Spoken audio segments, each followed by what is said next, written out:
तहरीक इंसाफ में शमूलियत करने वालों को खुशामदीद कहता हूँ। जमीयत के मौलाना शेरानी साहब इमरान खान के साथ खड़े हैं।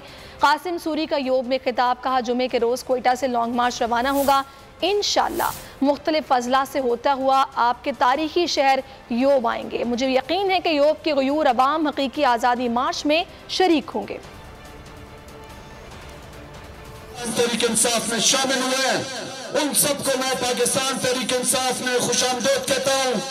मौलाना शेरानी साहब वो शख्सियत जो हमेशा असूल परस्ती की सियासत की, आज इमरान खान के साथ शाना बशाना खड़े हैं। जुमे के दिन, आने वाले जुमे के दिन इंशाअल्लाह कोयटा से हकीकी आजादी मार्च शुरू होगी बलूचिस्तान की।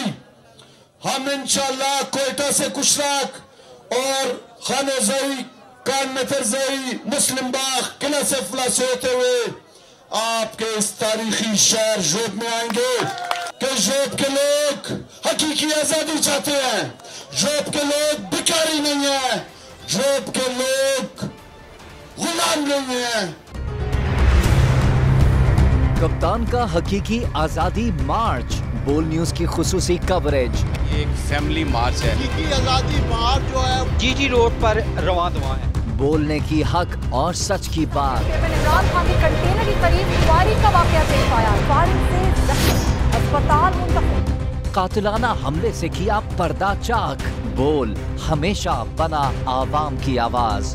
को वेलकम कहता हूं। आजादी मार्च के लिए बहुत अच्छी कवरेज की है। ये मार्च की तो जबरदस्त कवरेज। सब्सक्राइब करें और बेल दबाएं ताकि कोई खबर रह न जाए।